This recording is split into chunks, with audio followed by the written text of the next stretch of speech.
प्यारे छात्रों, हम लोग रसखान कवि द्वारा रचित कविता को यहाँ देखने चल रहे हैं। प्रेम अयनि श्री राधिका।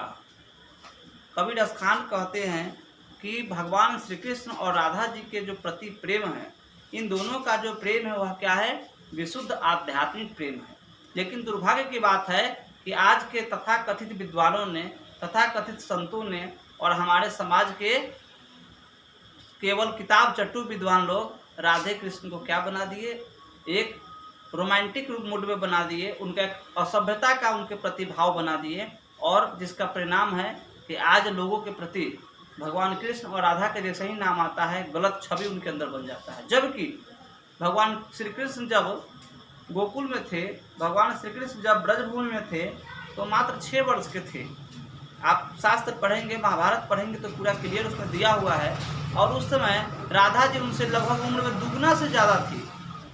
तो सोचने वाली बात है कि 6 वर्ष के बच्चे और अपने से दुगने वर्ष से ज़्यादा की महिलाओं के साथ उनका संबंध कैसा होगा? वहाँ पर संबंध या तो बच्चे को जैसे लाड़ प्यार देते उस तरह का होगा। और दूसरा इसका एक और अर्थ है कि भगवान श्री कृष्ण जब गोकुल में गए तो बचपन से ही एक से एक चमत्कार करते थे। जैसे अंगुली अंगुली पर क्या के गोवर्धन पर्वत को उठाना, ठीक है, वह जो कालिया नाग था उसको मार देना, पूतना का वध करना जिसमें मात्र 6 दिन के वे थे। तो इस तरह से अनेकानेक चमत्कार वे कर चुके थे।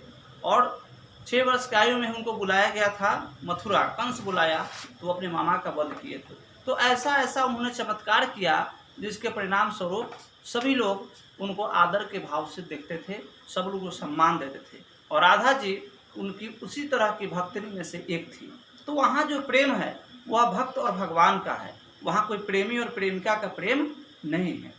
इसी को यहाँ पर बताते हैं कवि रसखान कि प्रेम अयनि श्री राधिका, प्रेम बरन नंद नंद, प्रेम बाटिका के देऊ माली मालिन द्वंद्व।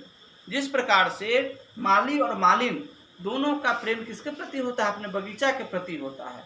उसको सींचता है, उसको निराई, उसका जुताई, उसका हर काम करना, समय से पानी पटाना, समय से फूल को साफ सफाई का व्यवस्था रखना। तो इस तरह से जैसे वहाँ पर एक आकर्षण, एक प्रेम उसको रहता है, उसकी चेतना सदैव उस बगीचे से लगी रहती है। उसी प्रकार से जितने लोग जो नंद गांव के रहने वाले थे, नंद बाबा के गांव के रहने वाले थे, राधा जी भी रहने वाली थी, सबका चेतना किधर लगा था? कृष्ण भगवान के प्रति लगा रहता था। मोहन छवि रस खान लगी, अवदृग अपनो नाही। उसी प्रकार से कवि रसखान कहते हैं कि उस मोहन की छवि, उस मनमोहन की छवि, यानी मोहन का मतलब क्या? जो हमारे मन को मोह ले, मन को अपने बस में कर ले। वैसे कौन थे? भगवान श्री कृष्ण थे। हम सब जानते हैं कि बचपन में जब वे ब्रजभूमि में थे तो वहाँ की सभी महिलाओं को, सभी घर की महिलाओं को तंग करके रखते थे। किसी घर जाके माखन चुरा के खा लेना, सभी मित्रों को खिला देना, मटका फोड़ देना, किसी कोई नहाने गया उसका कपड़ा कहीं पैर पर टांग देना। इस तरह के काम वे बचपन से खूब किया करते थे। सभी लोग उनसे तबाह रहता था। उनके माँ के पास लोग उनका कंप्लेन लेकर जाते थे तो माँ उनकी बोली कि मेरा बेटा कहीं जाता नहीं है, तो कहीं उनको बांध दिया जाता था। लोग कहता था कि पकड़ायल है चोर, इसको बांध के रखो। माखन खाते हुए या कोई भी काम में बांध के रखा।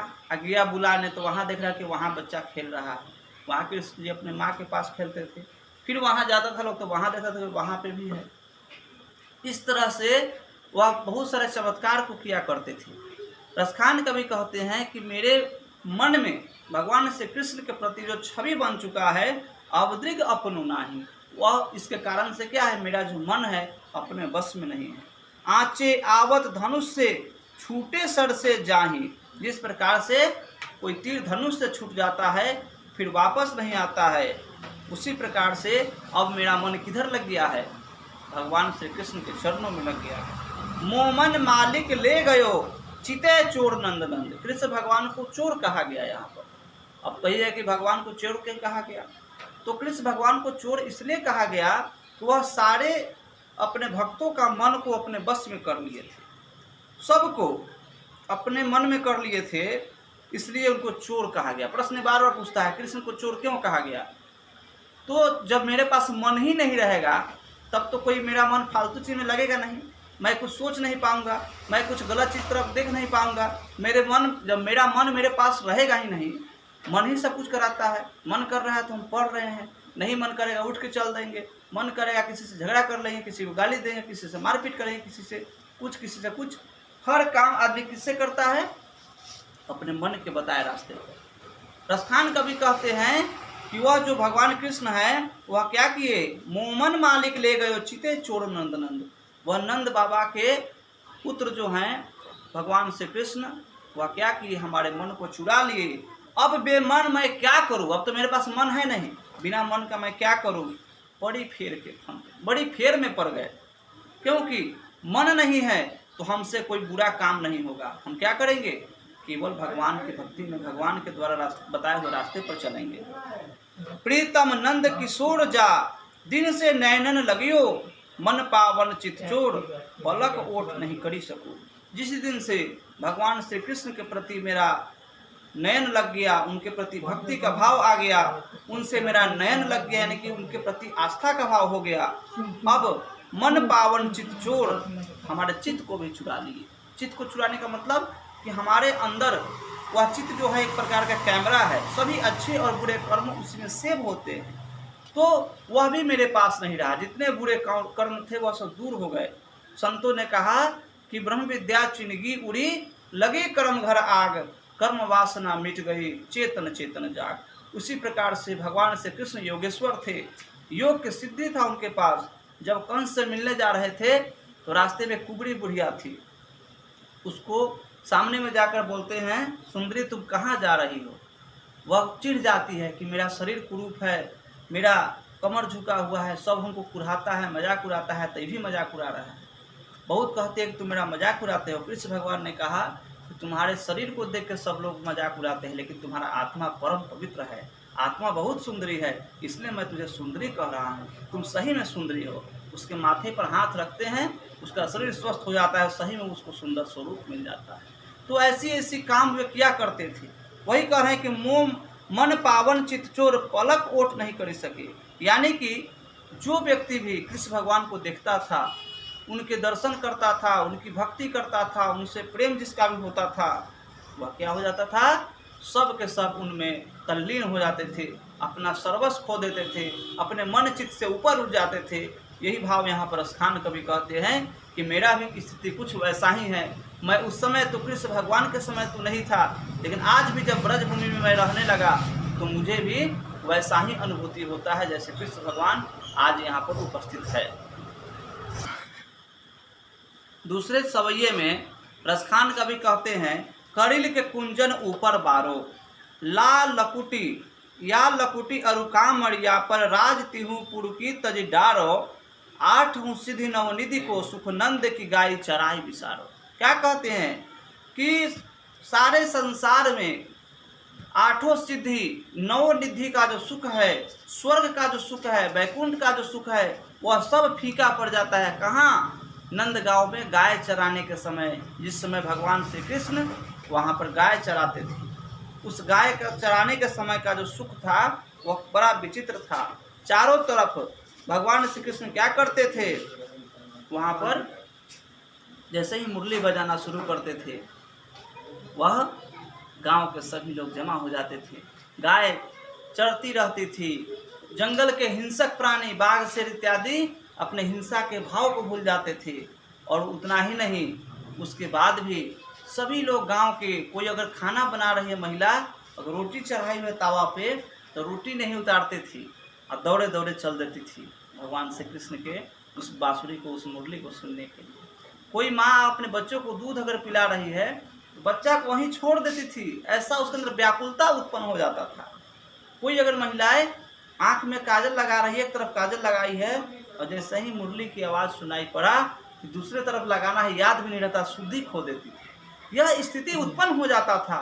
ऐसा आकर्षण था उनके मुरली में, ऐसा आकर्षण था उनके उस बांसुरी में।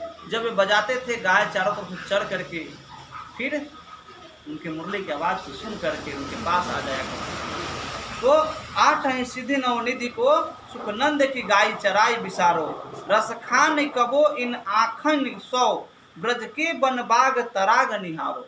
इस तरह से रसखान कवि कहते हैं आंखों के सामने बनबाग तराग निहारो, यानी कि वन का जो सुख है वह सुख कहीं और क्या मिल सकता है। संतों ने कहा रहती जे बन के कोयलिया, बन विपत्ति गमई तीरे की, गुरु मोरा बसिया बजैतन शबद हम सुन तीरे राम। इस तरह से गीत बना हुआ है इस पर कि जब भगवान श्री कृष्ण उस बगीचा में, उस जंगलों में घुमा करते थे, गाय चराया करते थे, तो भक्त का ऐसा भाव है कि अगर भगवान हमारे बांसुरी बजाते तो हम कोयल बन करके, किसी चिड़िया बन करके भी अगर उस वन में रहते तो उस आवाज़ को सुनते। यह भक्ति का प्रेम वहाँ पर दर्शाते हैं। रहती जे जल के मछलिया, जल विपत्ति बितैती ओ राम, गुरु मोरा कीर्तन स्नान चरण लिपटैती ओ राम। यानी कि अगर कृष्ण भगवान जमुना में नहाने जाते तो वहाँ पर उनके चरण में हम मछली भी अगर रहते तो मछली बनकर लिपटाते, चरण स्पर्श करते। तो ऐसा वर्णन यहाँ पर बताया गया। भगवान श्री कृष्ण का जब जन्म हुआ, वासुदेव जी जब अपने सिर पे टोकरी में लेकर के उनको जा रहे हैं नंद बाबा के यहाँ, जमुना उफान पे है, ऊपर से वर्षा आंधी, चारों तरफ से पूरा स्थिति गंभीर था। क्या वो वासुदेव बाबा को डुबाने के लिए वह बाढ़ का पानी, नदी का पानी जलस्तर उठ रहा था? नहीं, वह कृष्ण भगवान के चरण को स्पर्श करने के लिए। जब कृष्ण भगवान देखे कि मेरे पिताजी डूब जाएंगे, उसी दिन उनका जन्म हुआ था, लेकिन वे तो साक्षात विष्णु के अवतार थे। अपने पैर को बाहर करते हैं और पैर जैसे ही जमुना जी के पानी में सटता है, जलस्तर खुद घट जाता है, उनको रास्ता मिल जाता है। यह सिद्धि था उनके अंदर, यह उनके अंदर विशेषता था, जिसकी विशेषता का वर्णन कवि रसखान यहाँ पर करते हैं। रसखान नहीं कबो इन आखिन से, ब्रज के बनबाग तराग निहारो, कोटिक रौ कलधौ तक धाम करीलक कुंजन ऊपर वालो।